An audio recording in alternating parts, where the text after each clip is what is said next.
Physics निकालिए और physics में क्वेश्चन लिखिए, ठीक है।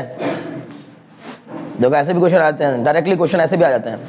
The voltage across a resistor an inductor and a capacitor connected in series to an AC source are.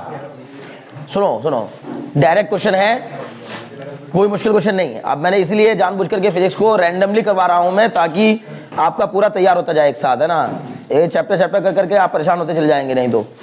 The voltage across a resistor, voltage across resistor मतलब V R, and inductor and a capacitor are connected in series. तो V R दिया गया कितना 20 volt, V L दिया गया कितना 15 volt, we सी दिया गया कितना 30 वोल्ट, ठीक है। आपसे कहा है then the resultant voltage in this circuit is, the resultant voltage in this circuit is, और 4 ऑप्शन दिए गए हैं, ठीक है ना। 5 वोल्ट, 20 वोल्ट। अब देखो ये वैसा ही हुआ जैसा भी तुम अभी बात कर रहे थे, तुम अभी बात कर रहे थे कि सही है, इतना अच्छा इतना आसान क्वेश्चन कैसे दे सकते हैं। तो कभी कभी ऐसे क्वेश्चन आते हैं भाई, ऐसा नहीं है, ठीक है ना। अब लेकिन तुम इसमें भी देखना कि कुछ लोग कहेंगे पता नहीं क्या पूछ लिया। तो जब तक आप माइंड से नई चीजों को करेंगे तब तक क्वेश्चन सॉल्व नहीं होंगे। दिमाग से करना है, आसान लगेगा। क्या कहा उसने, एक एलसीआर सीरीज सर्किट है जिसमें रेजिस्टेंस के अक्रॉस जो वोल्टेज अप्लाई किया गया वो कितना है 20 वोल्ट, इंडक्टर के अक्रॉस जो रेजिस्टेंस अप्लाई किया वोल्टेज अप्लाई किया गया वो 15 वोल्ट, और कैपेसिटर के अक्रॉस 30 वोल्ट। आपसे पूछा है इस सर्किट का टोटल वोल्टेज कितना है, what is the total voltage of this circuit, ठीक है। नेट वोल्टेज कितना रहा होगा, बस इतना क्वेश्चन है, और 4 ऑप्शन भी दे दिए हैं, ठीक है ना। करिए। हाँ, अभी यहां पर हम लोग क्वेश्चन इतने, मतलब ये जनरली ऐसे कभी भी क्वेश्चन नहीं पूछा था ज्यादातर, बल्कि क्या पूछा जाता है इंपीडेंस का क्वेश्चन। इस फॉर्मूले पर बेस्ड क्वेश्चन इंपीडेंस वाला जो बना इसी से है, लेकिन उसने उससे पहले वाला पूछ लिया। क्या होता है ई बराबर नेट वोल्टेज, ई बराबर होता है वी आर का square plus V L minus V C का होल स्क्वायर। बस खाली ये फॉर्मूला लगाना है, सब कुछ तुम्हें दे रखा है, सॉल्व करना है, दौड़ते हुए आंसर आ जाएगा। और इतनी बढ़िया वैल्यू दे रखी है कि उसको सॉल्व करना भी मुश्किल नहीं होगा। वी आर की वैल्यू कितनी है 20, 20 का square plus of 15 minus 30, 15 minus 30 का होल स्क्वायर। सर ये आएगा अंडर रूट 20 का स्क्वायर 400, 15 में 30 गया 15, 15 का स्क्वायर 225। अब ये कितना हो जाएगा 625, 625 का स्क्वायर रूट 25 वोल्ट, खत्म 25 वोल्ट। क्लियर हुआ, कोई मुश्किल नहीं था, एकदम आसान था, ठीक है। चलिए अगला क्वेश्चन देखेंगे। इसने कहा 3 charges Q minus Q and Q not are placed, okay जी। यहां पर रखा है Q, यहां रखा है माइनस Q, ठीक है, एंड यहां पर रखा हुआ है Q नॉट, ठीक है।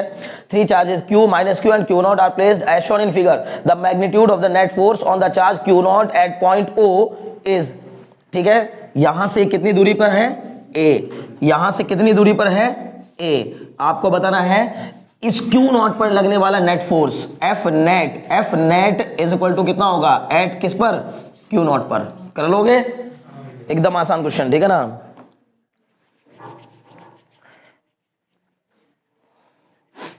F net of Q,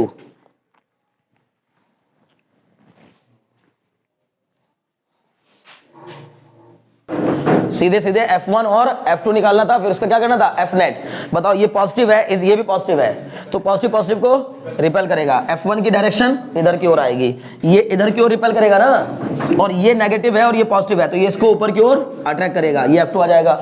चूंकि ये ऑप्शनल क्वेश्चन था तो इसमें डायरेक्शन वायरेक्शन उसने देने की थी, बस मैग्नीट्यूड दे रखा था, तो चिंता करने की जरूरत नहीं है। वैसे भी डायरेक्शन इधर की तरफ आएगी कहीं, और F1 और F2 दोनों चूंकि आपस में इक्वल है, तो जस्ट एंगल बताओ कितना आएगा 45 डिग्री आएगा। यानी सब कुछ पहले से क्लियर है, कुछ करने की जरूरत ही नहीं है, ठीक है। F1 का फॉर्मूला आप जान ही गए होंगे sir, Q not upon A square. F2 का फॉर्मूला आप जान ही गए होंगे Q not upon A square. मैंने इसमें माइनस क्यों नहीं लगाया सर, फोर्स है, वेक्टर क्वांटिटी है, तो उसमें माइनस प्लस लगाने की जरूरत नहीं होती, डायरेक्शन शो करनी होती है। डायरेक्शन हमने शो कर ली, दोनों के बीच एंगल 90 डिग्री है, दोनों आपस में इक्वल भी हैं, तो अगर दो फोर्स आपस में इक्वल और 90 डिग्री के एंगल पे लग रहे हो तो उनका रिजल्टेंट √2 टाइम्स ऑफ N1 होता है, ठीक है ना। तो इसका मतलब F नेट कितना हो जाएगा सर, F नेट हो जाएगा √2 times of Q not upon R square, खत्म, सॉरी A स्क्वायर, है ना। K की वैल्यू रख देना, अगर उस टर्म्स में होगा, नहीं होगा तो कोई बात नहीं, ठीक है, इसी टर्म्स में छोड़ देना बड़े। नेक्स्ट देखो, the magnitude of electric field due to a point charge 2q, the magnitude of electric field due to a point charge 2q, एक कोई पॉइंट चार्ज है कितना 2q, उसके कारण बनने वाली electric field at a distance r is E, r distance पर इसके कारण बनने वाली इलेक्ट्रिक फील्ड की इंटेंसिटी कितनी है, E के इक्वल है। क्लियर, ओके जी। Then the magnitude of the electric field due to a uniformly charged thin spherical shell of radius capital R with total charge small q at a distance r/2 is. Question बढ़िया है, question सुनिए ध्यान से फिर से। क्या कहा, magnitude of electric field due to a uniformly charged spherical shell of radius capital R। सुनिए, एक यूनिफॉर्मली चार्ज्ड स्फेरिकल शेल है। Do you know about the uniform charge spherical shell? तो यूनिफॉर्मली चार्ज्ड स्फेरिकल शेल पर charge पड़ा हुआ है कितना, Q, ठीक है ना जी, Q, ओके।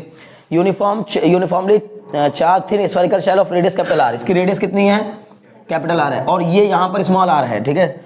चलो जी, R with total charge Q, इसके ऊपर टोटल चार्ज कितना है, Q है। इसके कारण कितनी दूरी पर, इस स्मॉल r/2 दूरी पर, इस स्मॉल r/2 दूरी पर, जितनी यहां से यहां की दूरी है उसकी आधी दूरी पर, है ना।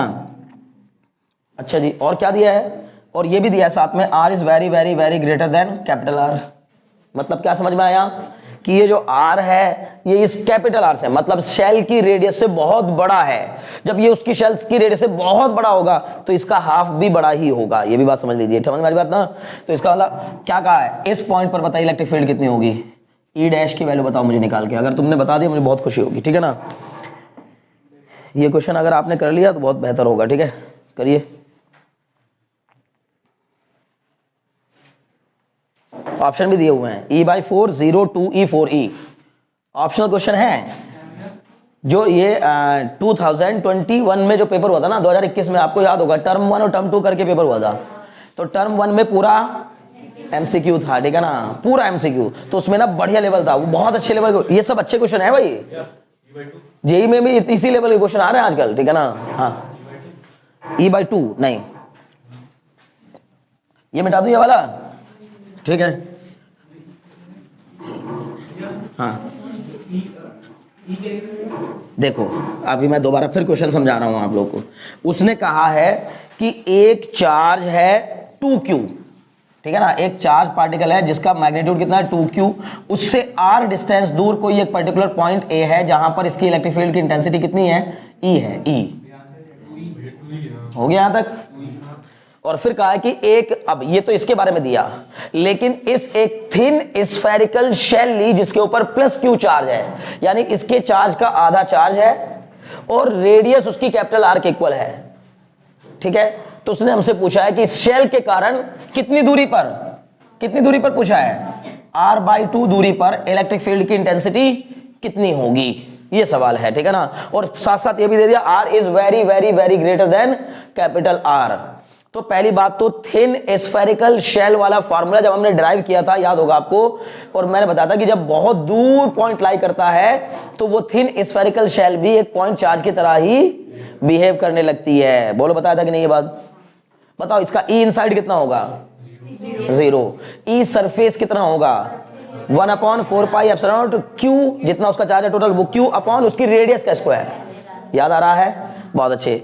E outside sir Q upon में स्मॉल r का स्क्वायर, और स्मॉल r जब बहुत बड़ा होने लगता है तो ये जो स्फेरिकल शेल होती है, चूंकि इसका साइज बहुत छोटा है और r बहुत दूर है, इसका मतलब ये छोटी सी बॉल जो है वो एक पॉइंट चार्ज की तरह एक्ट करने लगती है। सिंपल।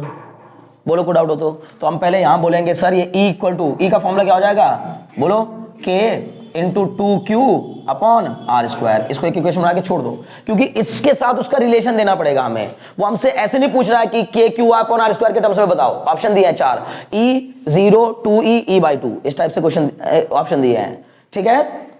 समझ में आ रहा है? बार बार कह रहा हूं, जल्दीबाजी कुछ नहीं है, लेकिन मैं आपको फिर कह रहा हूं यही क्वेश्चंस पेपर में आप ये सोच के देखो कि पेपर के आए हुए क्वेश्चंस हैं, और अगर ये आप नहीं कर पा रहे हैं इसका मतलब है कि आप बहुत बड़ी भूल में बैठे हुए हैं, ठीक है ना।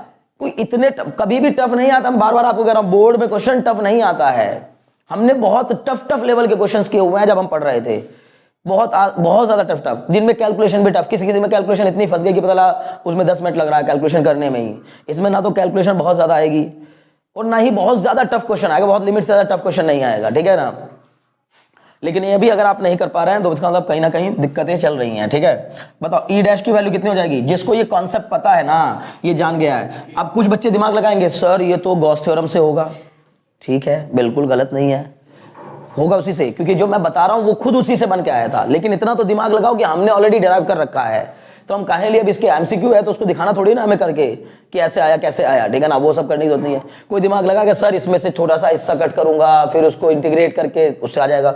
जब यूनिफॉर्मली डिस्ट्रीब्यूट होता है चार्ज ना, तो फिर उसी से ही होता है, उससे भी हो जाता है। तो समझ में आ रही बात ना?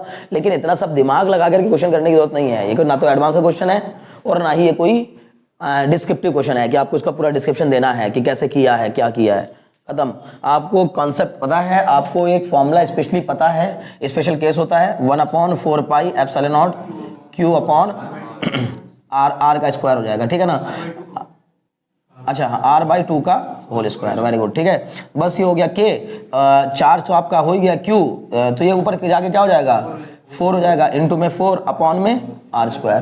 क्लियर है? तो अब बताओ क्या आ गया? तो हम इसको लिखेंगे सर 2 बाहर कर दो, 2k³ अपॉन r स्क्वायर। देखने में बहुत भारी भरकम लग रहा था क्वेश्चन कि यार उसने ये भी दे दिया, शेल भी दे दी, बहुत भारी भरकम, लेकिन कुछ नहीं है क्वेश्चन में। ठीक है ना?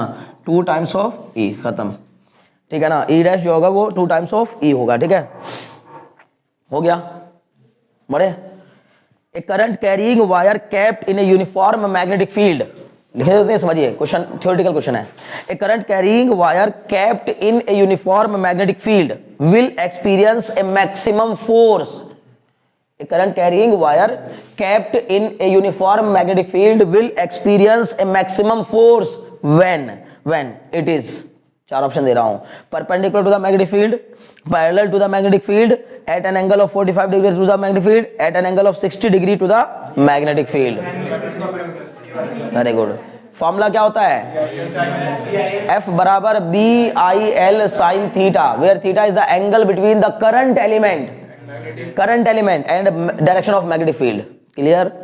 अब अगर आपने करंट एलिमेंट की डायरेक्शन ये रखी और मैग्नेटिक फील्ड की डायरेक्शन ये की, तो दोनों के बीच का एंगल कितना हो जाएगा? 90 डिग्री हो जाएगा। ये IL होता है, समझ लो ना, यही तो होता है, IL क्रॉस B होता है सही मायनों में। फॉर्मूला होता है vector F equal to IL cross B। तो सर IL क्रॉस B को जब हम खोलते हैं ना तो बन जाता है ILB साइन थीटा। समझ में आ रही बात ना? Where theta is the angle between the these two vectors, vector IL and vector B। तो अगर एंगल 90 डिग्री होगा, साइन के साथ अगर एंगल बढ़ता है तो वैल्यू भी बढ़ती है। तो मैक्सिमम फोर्स कब महसूस करेगा? जब वायर परपेंडिकुलर रखा होगा। किसके? मैग्नेटिक फील्ड के। वायर मैग्नेटिक फील्ड के परपेंडिकुलर रखा होगा। बोलो कोई डाउट हो तो? बहुत अच्छे। नेक्स्ट क्वेश्चन, ठीक है ना? When an alternating voltage E equal to, गजब question, E equal to E0 sin omega t, when an alternating voltage E equal to E0 sin omega t is applied to a circuit, जब हमने ये voltage किसी एक circuit पर apply किया, then the current I equal to I0 sin omega t plus π/2 मिला। ये मिला जब हमने किसी एक सर्किट के ऊपर E बराबर E0 sin omega t apply किया, तो हमें करंट मिली I बराबर I0 sin omega t plus π/2। बताओ कैसा सर्किट है? Purely inductive, purely capacitive, purely resistive? Purely capacitive circuit, क्योंकि इसमें करंट लीड कर रही है सर, पॉजिटिव फेज एंगल है, और पॉजिटिव फेज एंगल का मतलब करंट का फेज एंगल पॉजिटिव है। फाई कितने के इक्वल है? π/2। तो सर करंट π/2 एंगल लीड करती है किसमें? प्योरली कैपेसिटिव सर्किट में। ओके जी, ये क्वेश्चन नहीं था, ये मेरा क्वेश्चन था, ठीक है ना? ओके, तो उसने क्या कहा? Flow through it. हो गया अंदर? फिर उसने कहा the average power dissipated in this circuit is, the average power dissipated in this circuit is, 4 option है, ERMS into IRMS, E0 into I0, E0 I0 by √2, 0। Question समझ में आ गया? सौम्या क्वेश्चन समझ में आया बच्चे? बहुत अच्छे। मैं तुम्हें यकीन दिला सकता हूं इस बात का कि तुम लोग अभी लास्ट मोमेंट तक जब तक चलते रहोगे, जितना लास्ट तक जो लोग व्यक्ति जो जमे रहेंगे ना, उतना ही बेहतर पाएंगे वो। बाद में जब मैं मेरे पास आने वाली सिचुएशन में आप होंगे या नहीं होंगे, मतलब हो सकता है कि किसी का यहाँ से ट्रांसफर हो गया, कोई यहाँ होगा या नहीं होगा, कोई फर्क नहीं पड़ता, आप खुश रहेंगे। लेकिन क्योंकि जो चीजें मैं बता रहा हूं ना, यहाँ हम जो डिस्कशन कर रहे हैं, आप घर बैठकर पढ़ रहे होते, अगर इतना पढ़ चुके होते, तो अभी 3-4 दिन छुट्टियां भी मिली आपको इस बीच में, तो आप चाहते तो उनमें बहुत कुछ पढ़ लेते, लेकिन नहीं हो पाता भाई घर में इतना ज्यादा। ठीक है, बस आपको यहां से डायरेक्शन मिल जाती है थोड़ी सी, तब जाके घर पे कुछ क्या होता है, मन होता है पढ़ने का। ठीक है, कितना होगा? 0। क्यों होगा जीरो? सर फेज एंगल, पहली बात तो प्योरली इंडक्टिव सर्किट और प्योरली कैपेसिटिव सर्किट की एवरेज पावर जीरो होती है। प्योरली कैपेसिटिव सर्किट और प्योरली इंडक्टिव सर्किट दोनों की ही एवरेज पावर जीरो होती है, इसको याद भी रख सकते हो, ठीक है। लेकिन फॉर्मूला अगर चाहो तो क्या लगाओगे sir? E average, sorry P average, है ना, P average, average power is equal to EV I V cos phi होता है बच्चों, cos phi, where phi is the phase angle. Phi क्या है? Phase angle. और फेज एंगल कितना दिया है? Pi by two. Pi by two बोले तो 90 डिग्री, तो इसका मतलब सर cos 90 की वैल्यू जीरो होती है, तो पूरा क्या हो गया? Zero. Average power dissipated in this circuit will be zero, power factor of this circuit will be zero, this is also power factor, यही तो पावर फैक्टर है। तो इस सर्किट का अगर यही क्वेश्चन में केवल पावर फैक्टर पूछ लिया होता तो भी क्या कहते? जीरो होगा। पावर फैक्टर भी जीरो होगा और पावर भी जीरो होगी। पावर जीरो होगी मतलब वाटलेस करंट फ्लो कर रही होगी, समझ में आ रही बात ना? इसका मतलब इसके अंदर फ्लो करने वाली करंट कैसी होगी? वाटलेस। वाटलेस मतलब पावर कंजम्पशन नहीं हो रहा होगा, समझ में आ रही बात ना? अभी को डाउट है? बहुत अच्छे, चलो ये आगे बढ़ो, ठीक है। नेक्स्ट, बड़े क्वेश्चन समझ में आ रहा है ना? Okay, next, in a DC circuit the direction of current inside the battery and outside the battery respectively are. सुनो, बढ़िया क्वेश्चन है, ठीक है। In a DC circuit the current inside the battery and outside the battery respectively are, पहला positive to negative terminal and negative to positive terminal, negative to positive terminal, positive to negative terminal, है ना, positive to negative terminal and positive to negative terminal, मतलब दोनों में same, और negative to positive, positive to negative, कुल मिला के आप बताओ ना क्या होगी? पहले बताओ इनसाइड, बताओ इनसाइड कैसी होगी? Inside the battery negative to positive और outside the battery positive to, कोई डाउट तो नहीं? बहुत अच्छे। नेगेटिव टर्मिनल धक्का देता है इलेक्ट्रॉन्स को, नेगेटिव टर्मिनल रिपेल करता है इलेक्ट्रॉन्स को, तो इलेक्ट्रॉन बाहर के सर्किट में ऐसे फ्लो करते हैं, ऐसे, समझ रहे हो ना? बाहरी सर्किट में ये रहा ना, ये रहा रजिस्टर, ये रही बैटरी, ठीक है ना? देखो दीप्ति क्वेश्चन किस तरह के आ रहे हैं, कितना मजे के क्वेश्चन आ रहे हैं एकदम। क्या कहते हैं हम? ये नेगेटिव टर्मिनल में इलेक्ट्रॉन्स, पहली बात तो सबको पता होगा यार, करंट हमेशा positive terminal to negative terminal flow करती है। ये करंट की डायरेक्शन होगी बाहर, बाहर होगी। बाहरी सर्किट में करंट किधर से किधर जा रही है? पॉजिटिव टर्मिनल से नेगेटिव टर्मिनल की ओर जा रही है। लेकिन बैटरी के अंदर करंट फ्लो यहां भी करती है, तभी तो सर्किट में करंट लगातार जारी रहती है, ऐसे करंट फ्लो कर रही है। डीसी सर्किट है इसलिए क्यों लगातार एक ही डायरेक्शन में करंट फ्लो करेगी। अल्टरनेटिंग होता तो सर एक साइकिल में ऐसे, फिर एक साइकिल में, कुछ बात समझ में आई ना? क्योंकि ये जो पोलैरिटी है ये चेंज होती रहती है, अल्टरनेटिवली ये polarity change, positive negative, negative positive ऐसे हो जाता है। बैटरी का टर्मिनल जैसे बनते हैं ना, वैसे ही एक बार इधर पॉजिटिव इधर नेगेटिव, तो फिर एक ही साइकिल में इधर नेगेटिव इधर पॉजिटिव हो जाएगा। क्लियर? समझ में आ रहा है कि नहीं? तो यहां से क्या करेंगे? आउटर सर्किट में positive to negative, inside negative to positive, बस ये पूछा था, बेहतरीन सा क्वेश्चन था, ठीक है। नेक्स्ट क्वेश्चन पूछा, the impedance of an LCR series circuit, ये कौन सी बड़ी बात है, तो सबको ही पता है ना? 4 ऑप्शन है, नहीं बस इतना ही पूछा। द इंपीडेंस, खाली फॉर्मूला पूछा है बस, 1 नंबर फ्री का है ये। The impedance of an LCR series circuit, क्या होगा खुशी? एलसीआर सीरीज सर्किट का इंपीडेंस का फॉर्मूला बताना है, केवल बस फॉर्मूला बताना है, 1 नंबर पा लेना है। हाँ प्लस है ना, √r² plus XL minus XC का होल स्क्वायर, ठीक है ना? कोई बड़ी बात नहीं है, ठीक, आसान है।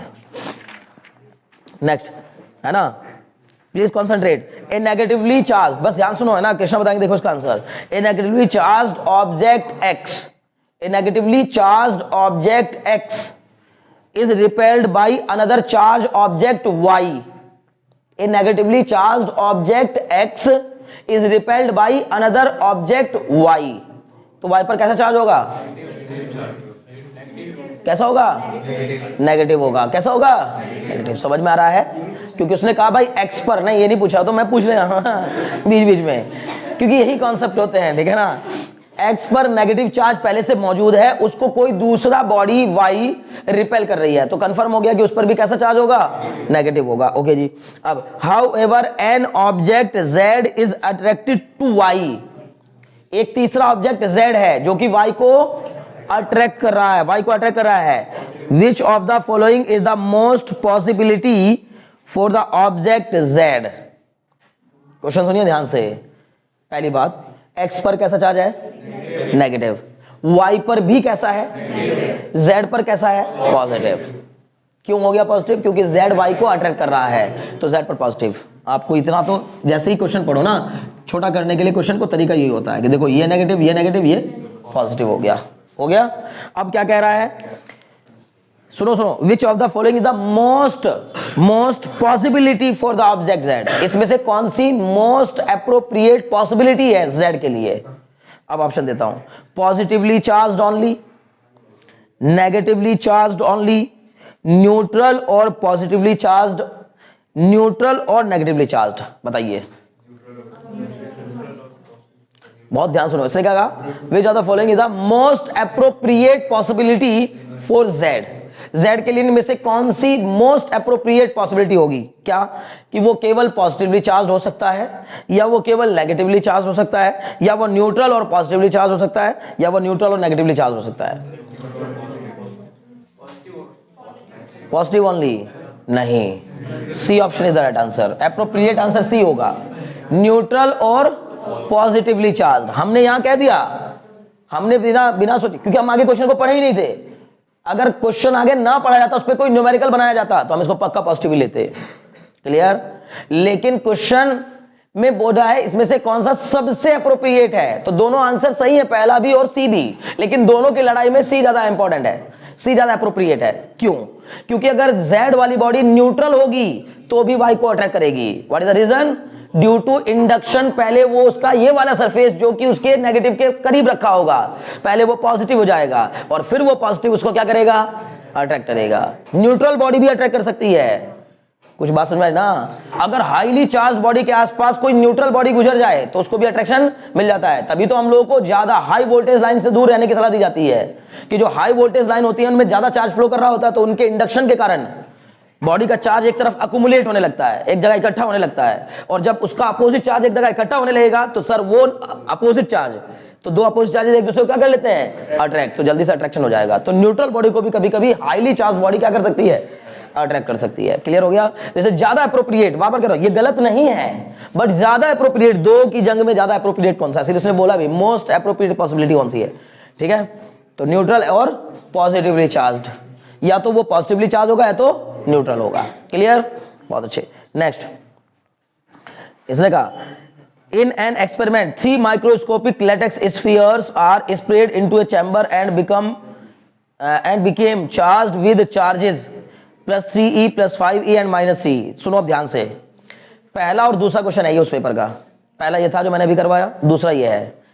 पहला और दूसरा क्वेश्चन जब ऐसे मिल जाते हैं, इसमें कंफ्यूजन क्रिएट होगा। पहली बात, एकदम कॉन्फिडेंस के साथ आप लगा नहीं पाओगे, क्योंकि यार इसने ऐसा क्यों दिया है। दिमाग वहां काम करता है बोर्ड में इस तरह कि न्यूट्रल एंड पॉजिटिव चार्ज भी दिया और पॉजिटिव चार्ज वाली भी दिया है, तो बहुत ज्यादा कॉन्फिडेंट होकर के आप ना तो पॉजिटिव चार्ज पे लगा पाओगे और ना ही सी पर लगा पाओगे। बहुत ज्यादा कॉन्फिडेंट हो गए अगर पहले से डिस्कशन नहीं हो रखा है तो, या पहले से कभी ना कभी। इसीलिए नंबर ऑफ क्वेश्चंस में ज्यादा लगाने की भी सलाह दे रहा हूं आपको, क्योंकि क्वेश्चंस लगा लेने से हमें आइडिया मिल जाता है कि यार किस किस टाइप से क्वेश्चंस बन सकते हैं, और हमें अपने माइंड को कैसे सोच वहां पर चलाना पड़ेगा। एक बात। दूसरा ये क्वेश्चन जो अभी मैं बोल रहा हूं, अजीब सी लैंग्वेज का क्वेश्चन है। 2-3 क्वेश्चन शुरू में ऐसे मिल जाओ, आपका कम से कम उसने 10% एफिशिएंसी डाउन कर देते हैं। वो कम से कम बता रहा हूं, अगर शुरू के 2-3 क्वेश्चन ऐसे मिल जाएं जिनमें या तो कंफ्यूजन क्रिएट हो जाए या तो वो आपको आना रहे हों, है ना, तो समझ लीजिए आपकी जो बोर्ड का पेपर, जो 3 घंटे, अगली 3 घंटे की जो एफिशिएंसी आप लेके गए थे ना, उसका 10% हिस्सा उसने खा लिया उन्हीं 3-4 क्वेश्चन ने। ये बहुत दिक्कत वाला मामला होता है। लेकिन इसलिए मैं आपको बार बार पहले समझा रहा हूं, घबराना नहीं है। अगर पहले 3 क्वेश्चन आपको नहीं आ रहे हैं तो इसका मतलब नहीं कि 32 के 32 क्वेश्चन में से कोई नहीं आएगा। घबराने की जरूरत नहीं है, परेशान मत होइए। अगले 3, पहले 3 छोड़िए, अगला चौथा करिए आराम से, बिल्कुल पेशेंस रख करके। बाद में वो 3 भी हो जाएंगे जब तुम रिलैक्स हो जाओगे, जब तुम्हें लगेगा नहीं यार मैंने ना 80-85%, 90% पेपर कर लिया है, तो रिलैक्स माइंड से जब उनके बारे में सोचोगे वो भी हो जाएंगे। इसलिए बिल्कुल भी पैनिक होने की जरूरत है ही नहीं। पेपर में 1% भी नहीं पैनिक होने की जरूरत है। कोई भी कितना भी टफ पेपर बन जाएगा, कितना भी टफ पेपर बन जाएगा, तब भी ऐसा पेपर नहीं बनेगा कि आपको पेपर में कुछ नहीं आ रहा है।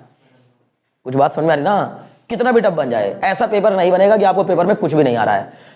बल्कि मैं तो आपको कहूंगा कि पेपर बनाया जाता है ये सोच करके कि जिसको इतना, तो मतलब पेपर में 70% हिस्सा ऐसा होता है जो हर एक बच्चा कॉमनली कर सके। वो 70 के बाद में जो 30% बचता है वही आपकी पोजीशन से डिसाइड करता है। नहीं तो ऑलमोस्ट 65-70 नंबर मतलब सभी के आ जाते हैं आज के टाइम में, 65-70 सब मिला के, यानी कि 70 में से 65-70 सभी के आ जाते हैं। मतलब जैसे 65 और 70 तो एक कॉमन से मार्क्स हैं, मतलब एक एवरेज स्टूडेंट के भी मान लो फिजिक्स में आपके इंटरनल और एक्सटर्नल मिला के 65-62 नंबर तक आ जाते हैं आराम से, बहुत इजीली आ जाते हैं। लेकिन जब आप 95 की जंग लड़ रहे होते हैं तब थोड़ी मेहनत होती है, समझ में आ रही बात ना। तो इसलिए जंग अगर आपको 95 क्रॉस करने की है तो मेहनत करनी पड़ेगी, एक्स्ट्रा एफर्ट लगाना पड़ेगा। तो 70% पेपर, बार बार आप सब लोगों के लिए बोल रहा हूं कि 70% पेपर ऐसा होता है जो हर एक बच्चे के लिए बनाया जाता है, इवन उस तक के बच्चे के लिए बनाया जाता है जिसने नहीं पढ़ा है, साल भर बिल्कुल नहीं पढ़ा, लेकिन वो लास्ट मोमेंट पे बस पढ़ाई कर रहा है, कहीं से रट रटा के पेपर देने आ रहा है तो भी पास हो जाएगा। इसीलिए तो इतना रिजल्ट होता है, इतना रिजल्ट इसीलिए होता है। बहुत सारे ऐसे बच्चे भी हैं जो पूरे साल के साल कुछ नहीं पढ़ते, वो भी पास हो जाते हैं, पर वो केवल किस लिए पास हो जाते हैं, लास्ट के 1-2 महीने रट्टे मार लेते हैं बहुत भयंकर वाले, समझ रहे हो ना। वो तुम्हें भी पता है कौन कौन सी चीज, लेकिन तुम बल्कि जो ज्यादा पढ़ता है ना वो इतना कॉन्फिडेंट रहता है, वो चीजों को अवॉइड करने लगता है, कह रहे ये तो बहुत बार पढ़ रखा है। जैसे मैं आपको फिर कहूंगा वापस कि भाई force acting between the 2 parallel current carrying wires का डेरिवेशन आएगा, तुम्हें भी पता है, वो उसको बताऊंगा जिसने पूरे साल नहीं पढ़ा, उसको बताया ये, तो वो तो सोचेगा अरे मेरे लिए तो यही सब कुछ है ना, वो कुछ और पढ़ना ही नहीं उसको, वो उसको ऐसा रट ला लेगा, आपसे ज्यादा अच्छा लिख देगा उसको, समझ लो ना। आप इसमें कॉन्फिडेंट रहेंगे, मुझे तो पता ही था ये बात कि आएगा पेपर में, उसे देख के तुम्हें खुशी भी नहीं होगी उस क्वेश्चन को देख करके, क्योंकि तुम्हें ऑलरेडी पता है वो चीज। लेकिन जिस बच्चे को ना लास्ट मोमेंट पे पता चला है कि ये इंपॉर्टेंट है, उसको देखते मजा आ जाएगा, गजब यार, जो याद करके आया था वही सब आ गया। बहुत से को कहते हुए सुना होगा ना कि आज मैं जितना जो पढ़ गया था सब आ गया, तो भाई जो वो क्यों पढ़ाई बेचारा उतना कॉन्साइज है, इतना छोटा सा उसने पढ़ा था वही आ गया, और उसका अगर 70% भी आ जाता तो वो उसी को कहता मेरा सब हो गया, ठीक है ना, मैं सब करके आया हूँ, क्लियर है ना। तो इसलिए इस चक्कर में नहीं लगना आपको, आप मेहनत से पढ़िए। और दोनों के साथ जंग है अब आप लोगों की जंग उन लोगों के साथ भी जो रट के पढ़ेंगे और उनके साथ भी जो समझ के पढ़ रहे हैं, तो तुम्हारी जंग थोड़ी मुश्किल हो गई है। आप अगले साल किसी को ये मशवरा मत देने लगना कि एक काम करो, कोचिंग वोचिंग पढ़ने की जरूरत नहीं है, बस लास्ट के 2 महीने रट लेना है ना, नहीं तो मुझे नुकसान हो जाएगा, ठीक है। अब सुनो, अच्छा, in an experiment 3 microscopic latex sphere are spread. अब क्यों मैं कह रहा हूं ये सब ऐसे वर्ड यूज कर रहा है, आप इन पे देख, इनको सोचना शुरू कर देंगे, लेटेक्स, स्फीयर, स्प्रेड, ये सब बिना बात फर्जी क्यों सोच रहे हो, आगे पढ़ो, समझ में आ रही बात ना, इस चक्कर में ना लगो। वो ऐसे वर्ड यूज करेगा, मैं सही बता रहा हूं, ये बोलेगा कि वो मिलिकन ऑयल ड्रॉप एक्सपेरिमेंट में ऑयल के जो ऑयल ड्रॉप है उसका चार्ज इतना है, in a Millikan oil drop experiment the charge of the drop is equal to इतना। अब तुम पहले मिलिकन ऑयल ड्रॉप एक्सपेरिमेंट पढ़ के सोचोगे ये तो पढ़ा है नहीं, है ना, तो उसके चक्कर में नहीं पढ़ना, आगे चार्ज की बात कर रहा है आगे चल करके, तो चार्ज के बारे में पढ़ो ना, काहे लिए चक्कर में पढ़ रहे हो, ठीक है। अब देखो, बिकेम चार्जेस विद 3 अच्छा into a chamber and became charged with charges +3e +3e +5e and -3e। 3 charge particle हैं, एक +3e का, एक +5e का, एक -3e का respectively. All the 3 spheres came in contact simultaneously. ये तीनों के तीनों स्फीयर एक साथ कॉन्टैक्ट में आते हैं, ठीक है, okay. For a moment and got separated. एक क्षण के लिए ये एक दूसरे के कांटेक्ट में आते हैं और फिर क्या हो जाते हैं, सेपरेट हो जाते हैं, अलग अलग हो जाते हैं। क्लियर यहां तक, बहुत अच्छे। Which one of the following are the possible value for the final charges on the sphere. 4 option दिए हुए हैं, बिल्कुल आइडेंटिकल है, ठीक है ना। इसने बोला 3 दिया नहीं है, दिया है 3 माइक्रोस्कोपिक लिखा है ऊपर, परेशान मत होइए, मैंने कहा ना उस पर ध्यान देना। अब माइक्रोस्कोपिक मतलब सारे के सारे बहुत छोटे पॉइंट चार्जेस हैं सारे। अब पॉइंट चार्जेस हैं तो आप पॉइंट को तो एक जैसा ही मानोगे ना, सारे पॉइंट एक जैसे ही होते हैं, क्लियर। तो पॉइंट्स एक जैसे होंगे तो आइडेंटिकल है, चिंता करने की जरूरत नहीं है। बोलिए, अब इसने क्या कहा है, अच्छा ऑप्शन दे दूं, चलिए ऑप्शन देता हूं, +5e। अच्छा भाई, अच्छा, इसने कहा भाई इसका मतलब, अगर पहली बात तो अगर सारे आइडेंटिकल होते तो फिर तो कोई समस्या ही नहीं थी। 5e/2 5e/3 5e/3 5e/3 खत्म। बोलो कैसे भाई, तीनों को साइमल्टेनियसली कांटेक्ट में आता है, नेट चार्ज कितना हो जाता, ऐड होकर के कितना हो जाता 5e। लेकिन अगर 5e हो गया तो फिर वो जब उनको सेपरेट करेंगे सारे आइडेंटिकल होते तो इक्वली बढ़ जाता तीनों पर, तो 5e/3 5e/3 5e/3 होता। लेकिन ऐसा ऑप्शन में कहीं नहीं दिया है, इसलिए समझ जाओगे, इससे भी आइडिया लग जाएगा कि आइडेंटिकल नहीं है। फिर उसने कुछ पूछा इनमें से कौन सी संभावना सबसे ज्यादा है कि ये होगा। क्लियर? तो 5e minus 4e plus 5e पहला। दूसरा option 6e plus 6e minus 7e। तीसरा option minus 4e plus 3.5e plus 5.5e 5e minus 8e plus 7e। बताइए इनमें से कौन सी संभावना सबसे ज्यादा है? यार एकदम आसान कर दिया क्वेश्चन। मैंने कहा ना, जो लोग इस क्वेश्चन को पढ़ करके चक्कर में एक बार फंस गए ना, चक्रव्यूह में फंस गए एक बार, वो गड़बड़ हो जाएगा उनकी कहानी। सिंपल। सेकंड और थर्ड दो लग रहे हैं, 6e एंड माइनस 7e। कितना हो? 6 6 12 में 7 के 5, वेरी गुड। और थर्ड में कितना हो रहा है? ये नहीं हो सकता, ये तो बिल्कुल भी नहीं हो सकता। What is the reason? Charge can not be, electrons को हम फर्दर क्या नहीं कर सकते। Charge is quantized, means Q बराबर Ne होता है, where N is the integer not fraction. ये जो यहाँ स्मॉल ई दिखा रहा है, ये इलेक्ट्रॉन के चार्ज के बराबर बता रहा है। कुछ बात समझ में आए ना? तो चार्ज ऑफ इलेक्ट्रॉन, तो इलेक्ट्रॉन को ये 3.5 इलेक्ट्रॉन के बराबर कोई चार्ज नहीं हो सकता। या तो 3 इलेक्ट्रॉन होंगे तो चार्ज, Q बराबर Ne है ना भाई, Ne, Q बराबर Ne, तो या तो ये नहीं होगा किसी भी कीमत पे। क्लियर हो गया? थर्ड को हटा दो। 5वां पहला देखो, सर नहीं हो सकता। बताओ क्या है क्वेश्चन? पता है 2 चीजों पर है, 2 प्रॉपर्टीज पर है। पहला कंजर्वेशन ऑफ चार्ज और दूसरा क्वांटाइजेशन ऑफ चार्ज। बोलो है कि नहीं है? कंजर्वेशन ऑफ चार्ज पे क्यों? क्योंकि sir charge can neither be created nor be destroyed, it can be transfer from one body to another body. Sir जो टोटल चार्ज पहले था ना, मिलने से पहले, उतना ही मिलने के बाद रहेगा। उसमें ना तो कोई जरा सी भी एक अंश भर की भी ना तो इंक्रीमेंट होगा ना डिक्रीमेंट होगा। मतलब कुल मिला के 5 प्लस 3 8, 8 में से 3 गया 5, 5e टोटल पहले था, 5e ही सेपरेशन के बाद भी रहेगा। टोटल उतना रहेगा। डिस्ट्रीब्यूशन कैसे हुआ वो बाद में देखेंगे। तो इनमें से पहले आप सबसे पहले ढूंढने की कोशिश करोगे कि किसका सम 5e के इक्वल आ रहा है।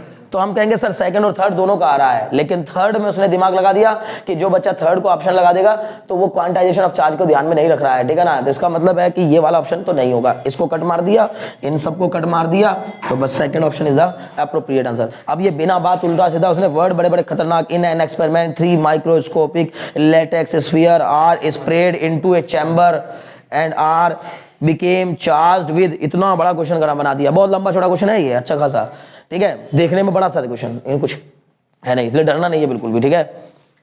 मैं तुम्हें पहले से कॉन्फिडेंस दे रहा हूं ना भाई, बता तो रहा हूं कि क्वेश्चन आप ही के लेवल का आएगा, परेशान मत होइएगा। वहां पर कोई एडवांस क्वेश्चन नहीं पूछने वाला आपसे कि बोर्ड में आपसे एडवांस क्वेश्चन पूछ रहा है, ठीक है। चलो, इसने कहा ए charge an object has charge 1 coulomb and gains 5 × 10 की पावर 18 इलेक्ट्रॉन्स। एक ऑब्जेक्ट पर 1 कूलम चार्ज मौजूद है, एक ऑब्जेक्ट पर 1 कूलम चार्ज मौजूद है। उसने कितने इलेक्ट्रॉन गेन कर लिए? 5 × 10 की पावर 18 इलेक्ट्रॉन्स गेन कर लिए। The net charge on the object become, अब बताइए कि उस ऑब्जेक्ट पर नेट चार्ज अब कितना होगा? 1 कूलम में तो पॉजिटिव होगा, जब तक वो ना लिखे माइनस के साथ तब तक पॉजिटिव मानना है, ठीक है ना। तो एक ऑब्जेक्ट के पास 1 कूलम चार्ज मौजूद है, उसने 5 × 10 की पावर 18 इलेक्ट्रॉन गेन कर लिए, तो बताइए कितना चार्ज अब उसके पास मौजूद होगा? Option -0.8 plus 0.8 plus 1.8 plus 0.2 coulomb. पहले गलत क्यों बता रहे थे? इलेक्ट्रॉन का चार्ज पॉजिटिव होता है, तो फिर ये गलतियां ना करो, बर्दाश्त के बाहर है ये गलतियां, ठीक है ना भाई। इलेक्ट्रॉन्स गेन किए ना, प्रोटॉन गेन नहीं किए हैं। क्या गेन किए हैं? इलेक्ट्रॉन। ये तो कंफर्म हो गया था पहले ही कि 1 कूलम से कम आएगा आंसर, समझ गए ना, ठीक। 0.2 कूलम होगा, ठीक है ना। कितना होगा? 0.2 कूलम। अब देखो कुछ लोग अभी भी टेंशन में आ रहे होंगे, पता नहीं क्या। अरे भाई पहले आप एक काम करो ना, उसका चार्ज कितना है? पहले Q है 1 कूलम, Q डैश निकाल लो Ne के इक्वल। लेकिन ये कैसा होगा? नेगेटिव होगा, ये नेगेटिव। इलेक्ट्रॉन्स गेन किए, अगर इलेक्ट्रॉन गेन किए हैं तो बॉडी नेगेटिव चार्ज गेन कर रही है। पहले से पॉजिटिव थी, अब नेगेटिव गेन कर रही है, तो न्यूट्रलाइज होती जा रही होगी, समझ गए ना। अच्छा, वो ये भी कह सकता था कि एक बॉडी के पास 1 कूलम चार्ज मौजूद है, इसको न्यूट्रलाइज करने के लिए कितने इलेक्ट्रॉन गेन करने पड़ेंगे। तो क्या करोगे, आंसर बताओ बिना सॉल्व किए, बिना सॉल्व किए आंसर बताओ। वेरी गुड, 6.25 इंटू 10 की पावर 18 इलेक्ट्रॉन्स कितने के इक्वल, एक कूलम के इक्वल ही चार्ज चाहिए होगा ना। और ये हम ऑलरेडी कर चुके हैं क्वेश्चन, बहुत पहले किया था कि एक कूलम में कितने इलेक्ट्रॉन्स होते हैं, -1 कूलम के अंदर कितने इलेक्ट्रॉन्स होते हैं, ठीक है ना, यानी कितने इलेक्ट्रॉन मिलकर एक कूलम चार्ज बनाते हैं मैग्नीट्यूड में। क्लियर है। और उसका फॉर्मूला आया था 1/1.6 इंटू 10 की पावर -19 किया था, सॉल्व किया था तो आंसर आया था 6.25 इंटू 10 की पावर 18 इलेक्ट्रॉन्स। ठीक है, तो यही सेम क्वेश्चन को कैसे दे सकता था, इस बॉडी को न्यूट्रलाइज करने के लिए, एकदम कंप्लीटली न्यूट्रल करने के लिए कितने इलेक्ट्रॉन्स गेन करने होंगे। क्लियर है। तो फिलहाल के लिए हम क्या करेंगे, -n कितना दिया था 5 इंटू 10 की पावर 18 इंटू 1.6 इंटू 10 की पावर -19, 16 पंजे 80 हो जाएगा, 8 इंटू 10 की पावर -1, मतलब 0 पॉइंट माइनस का 0.8, ये हो गया, ये माइनस का 0.8 कूलम और ये 1 कूलम। तो अब नेट चार्ज अब कितना होगा, Q नेट बराबर हो जाएगा Q प्लस Q डैश, तो 1 प्लस ऑफ माइनस का 0.8, 1 में से 0.8 गया 0.2 कूलम। ऑप्शन में 1.8 भी दे रखा था, जल्दीबाजी मत करना, दिमाग से काम लेना, ठीक है ना। 1.8 भी दिया हुआ था, तो 1.8 करोगे तो फंस जाओगे। ठीक है, बढ़े आगे, बढ़े। Okay, Kirchhoff's first rule sigma I equal to 0, सही है। Kirchhoff's first rule sigma I equal to 0 होता है कि नहीं होता, पहले बताओ। होता है। किसी भी एक पर्टिकुलर जंक्शन पर नेट करंट हमेशा 0 होती है, नेट करंट हमेशा 0 होती है। नेट करंट का मतलब आने वाली सभी करंट और जाने वाली सभी करंट का सम हमेशा 0 के इक्वल होता है, इसीलिए आने वाली करंट इज इक्वल टू जाने वाली करंट होती है। क्लियर। ओके जी, तो Kirchhoff's first rule sigma is equal to 0 and second rule sigma I R is equal to 0, सही है। कोई डाउट तो नहीं, क्यों, पहले सुनो ध्यान से। मैंने कहा Kirchhoff first rule sigma I is equal to 0 and second rule sigma I into R is equal to 0। सनद, आप देखो, जहां कंफ्यूजन में फंसोगे वही गलती करोगे, लिख के दे सकता हूं आपको, इसलिए इतना पढ़ो कि कंफ्यूजन आए ही नहीं, कंफ्यूजन नाम की कोई चीज आए ही नहीं। बोलो आदित्य, सही गलत, पक्का, नैन्सी पक्का, सोच लो। हाँ गलत है, पुष्पेंद्र गलत है, सही है, सही लग रहा है, लगने पे मत जाना, बार बार कह रहा हूं, ध्यान से पढ़ो, ध्यान से प्रैक्टिस। देखो अब मजा नहीं आ रहा है, यही फायदा होता है प्रैक्टिस से। गलत है ये, sigma I into R is equal to 0 का मतलब हुआ कि हर एक लूप में नेट वोल्टेज हमेशा, ये कैसे हो सकता है, बोलो, हर एक लूप में नेट वोल्टेज हमेशा 0 नहीं होता। हम अक्सर हम ऐसे नहीं लिखते, कल नहीं लिखा था -10 is equal to I into this, ये इंटू दिस, तो ये क्या हुआ, दिस इधर sigma I R is equal to non zero है, तो नॉन जीरो। कभी कभी +10 भी आता है, कभी कभी -10 भी होगा, कभी कभी -2 भी होगा, कभी +2 भी होगा। नहीं समझे, नहीं अभी भी नहीं समझे। अरे भाई, जब हम लूप रूल लगाते हैं तो लूप रूल में क्या लगाते हो, अरे यार ये जब हम लूप रूल लगाते हैं हम कहते हैं करंट सपोर्ट करेगी तो पॉजिटिव, अपोज करेगी तो हम I into R, I1 into R, I2 into R, I1 minus I2 into R3, इनको करने के बाद एक साइड लिखते हैं, इज इक्वल टू में क्या लिखते हो, हमेशा 0 लिखते हो क्या, फिर सिग्मा आई इंटू आर केवल कहा है उसने, sigma I into R is equal to 0 नहीं हो सकता, sigma I into R is equal to sigma E होगा। हाँ सिग्मा ई होगा, ये बोलेंगे सिग्मा ई होगा। नहीं समझे, what do mean by sigma E, sir 2 battery अगर समझ लो उस लूप में लगी होंगी और दोनों अपोजिट लगी होंगी, तो एक 10 की और एक 5 की अगर होगी तो -5 हो जाएगा, या मतलब +5 हो जाएगा। वो हम लोग इसीलिए लूप के मतलब उसके हिसाब से क्या करते हैं, साइन कन्वेंशन यूज करते हैं। समझ में आ रहा है, पुष्पेंद्र बात क्लियर हो गई, बहुत अच्छे। तो एक बार फिर सुनो, ऐसे ही क्वेश्चन मैं कह रहा हूं ना, ऐसे क्वेश्चन फंसाते हैं। आप देखो किरचॉफ लॉ कितना पढ़ा, किरचॉफ रूल कितना पढ़ा, अगर पेपर में आ, अब ये मत सोचना कि सर पेपर में मैं गलती नहीं करूंगा। तुम ये क्यों नहीं मान रहे हो कि मैं पेपर में ही बैठा हुआ हूं, अभी के लिए ये क्यों नहीं मान रहे हो कि मैं पेपर ही में बैठा हुआ हूं, एग्जाम में ही बैठा हुआ और ये क्वेश्चन मेरे सामने आ गया पेपर में, मैं यही लगाऊंगा जो मैं अभी सोच रहा हूं। समझ गए ना? ये मत सोचना, ये कहने वाले बच्चे सर मैं पेपर में थोड़ी ना करूंगा इसको गलत, पेपर में तो करके आऊंगा भाई, पेपर में थोड़ी गलत होगा। क्यों? क्योंकि आपको अभी भी अंदर से मन क्या कह रहा है, नहीं अभी भी मेरे पास समय है, मैं अभी और कर लूंगा। अरे भाई पूरे साल में हम लोग जब नहीं इतना कर पाए हैं तो हर एक क्वेश्चन थोड़ी कर लेंगे एग्जाम तक। इसलिए करना क्या है, जो भी क्वेश्चन पूछा जा रहा है उसको दिल से लेकर, ध्यान से लेकर, दिमाग से सोचकर जवाब दीजिए, ठीक है ना? मतलब हल्के में मत लीजिए क्वेश्चंस को, कितना भी आसान क्वेश्चन क्यों ना हो उसको हल्के में मत लीजिए। हल्के में लेते ही क्वेश्चन गड़बड़ कर देगा। बड़े बड़े पहलवान को कमजोर पहलवान भी हरा सकता है, बस क्या पकड़ के, उसकी कमजोरी पकड़ के। कमजोरी क्या, एक बार उसको जांच ले कि ये अभी जैसे ही एरोगेंट होगा, ये जिस समय इसके दिमाग में ना, इसके दिमाग में वो एक हार्मोन जनरेट होगा, एरोगेंसी वाला हार्मोन जनरेट होगा ना इसके माइंड में, वैसे ही मैं इसको पटखनी दूंगा, ठीक है ना? क्योंकि उस लम्हे ये अपने आप को बस हीरो मान रहा होगा और इसका दिमाग कहीं और चला जाएगा, मैं इसको पटक दूंगा, ठीक है ना? ये सब दिमाग लगाना पड़ता है भाई, समझ रहे हो? नहीं तो हो सकता है उससे ताकतवर पहलवान होगा वो, और जो ताकतवर होगा वो उसको क्या हो जाएगा, घमंड हो जाएगा, नहीं यार इसको तो मैं ऐसे ही कर दूंगा बाहर, चलो ठीक है ना? तो इसको ऐसे ही बाहर कर दूंगा, चक्कर में वो कई बार हार जाता है, ठीक है? तो इसलिए किसी भी छोटे छोटे क्वेश्चन हो, बड़े बड़े क्वेश्चन सबको दिल से लीजिए।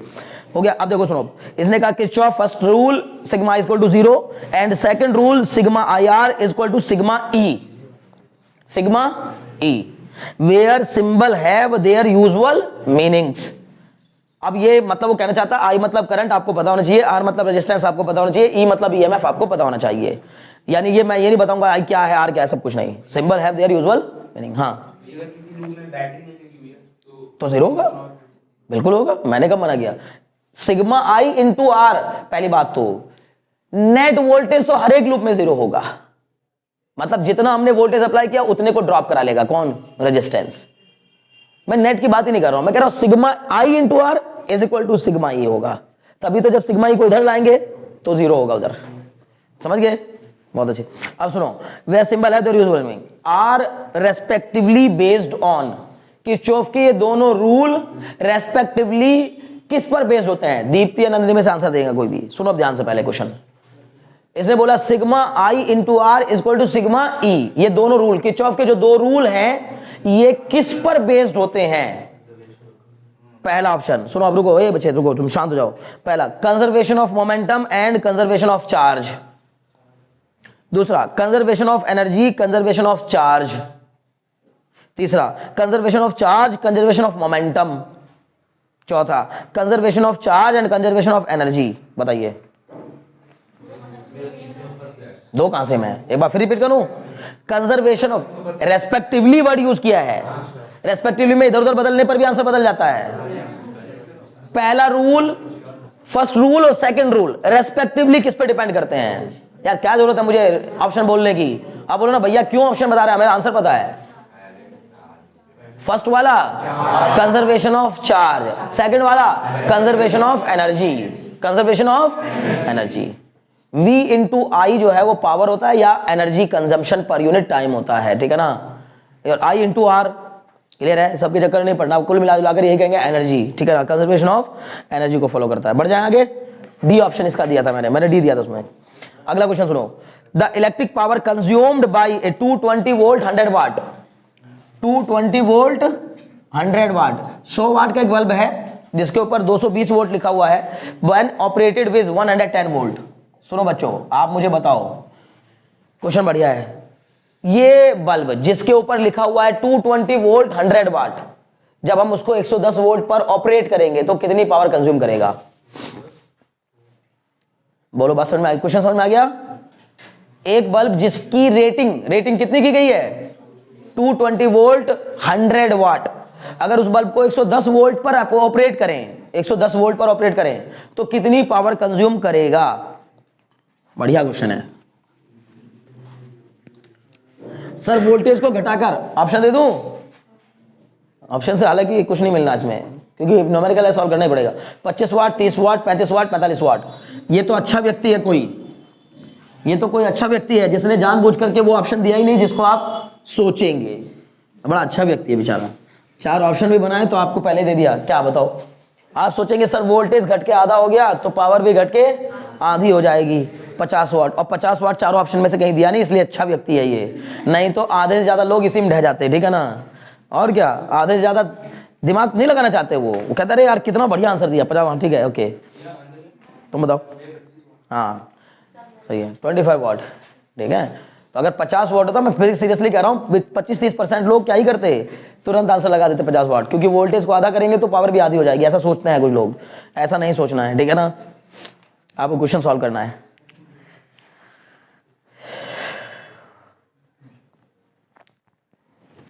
बताओ 25 सही है। Aditya, which of the following has negative temperature coefficient of resistivity, negative temperature coefficient of resistivity. पहला ऑप्शन मेटल, दूसरा मेटल एंड सेमीकंडक्टर, तीसरा सेमीकंडक्टर, चौथा मेटल एंड एलॉय। इसमें से कौन negative temperature coefficient of resistivity रखता है? Metals, second metal and semiconductor, semiconductor and metal and alloy. Semiconductor सही है, इसका पता होना चाहिए, रटा हुआ क्वेश्चन है। मतलब इसका रेजिस्टिविटी टेम्परेचर बढ़ाने पर घटती है, negative temperature coefficient of resistivity. Semiconductor, semiconductor की रेजिस्टिविटी टेम्परेचर बढ़ाने पर घटती है, ठीक है ना। मेटल्स और कंडक्टर की बढ़ती है। हाँ हो गया। ये वाला हुआ कि नहीं पहले बताओ, 25 वाट वाला हुआ कि नहीं, ये बल्ब वाला नहीं हुआ, नहीं हुआ। हे लड़की क्या बात कर रही है, एकदम आसान क्वेश्चन है ये, एकदम आसान क्वेश्चन। पावर का फॉर्मूला बताओ, क्या बात करते हैं यार ये लोग। Power equal to V square upon R. एक चीज ऐसी है जो सेम रहेगी, कौन? रेजिस्टेंस। सर ऑपरेटिंग वोल्टेज से रेजिस्टेंस पे कोई फर्क नहीं पड़ता, ऑपरेटिंग वोल्टेज से रेजिस्टेंस पे कोई फर्क। इस पंखे का रेजिस्टेंस जितना है उतना ही रहेगा, चाहे 100 वोल्ट अप्लाई करो, चाहे 50 वोल्ट अप्लाई करो, चाहे 2 वोल्ट अप्लाई करो। नहीं समझे? पता है ये बात? ऑपरेटिंग वोल्टेज से रेजिस्टेंस पर कोई इंपैक्ट नहीं पड़ता, ठीक है। इसका मतलब सर रेजिस्टेंस कांस्टेंट रहेगा, तो हम पहली रेटिंग की हेल्प से क्या निकाल लेंगे? रेजिस्टेंस। और वही रेजिस्टेंस रहेगा जब हम 110 वोल्ट अप्लाई करेंगे, उसकी हेल्प से क्या निकल जाएगा? पावर। नहीं समझ में आया? फिर यहां से हम R निकालेंगे, R इक्वल टू आ जाएगा V square upon P. V बोलो कितना है बच्चों? 220 का स्क्वायर अपॉन में पी कितना है? 100 वाट। यह आ जाएगा 48400 अपॉन में 100 कटा दिया, R कितना आ गया? 484 ओम, 484 ओम आ गया। इस बल्ब का रेजिस्टेंस इतना है।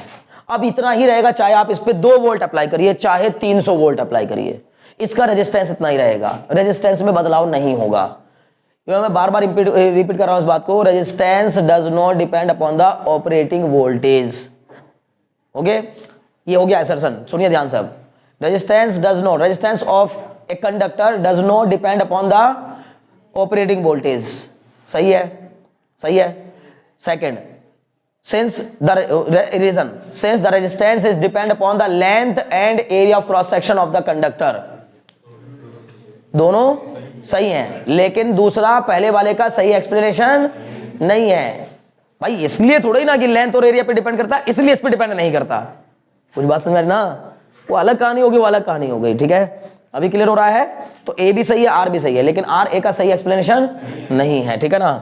देखिए मैसेज करा दिया मैंने, बहुत ऐसा रीजन करा दिया आपको ऐसी बातों बातों में, ठीक है ना, क्योंकि जो भी क्वेश्चन बनता है उसमें कहीं लगता है कि यहाँ ऐसा रीजन आ सकता है, वहीं पे मैं आपको एक बार एक्सप्लेन करवा देता हूँ कैसा होगा। अब बताओ नया क्या हो जाएगा? नई पावर निकालनी है मुझे, तो फिर से फॉर्मूला लगाऊंगा, वी डैश का स्क्वायर अपॉन आर। तो बच्चे वी डैश कितना है? 110 का स्क्वायर अपॉन आर। आर की वैल्यू कितनी है? 484। सर ये हो जाएगा 110 इंटू 110 अपॉन में 484, यही तो हुआ।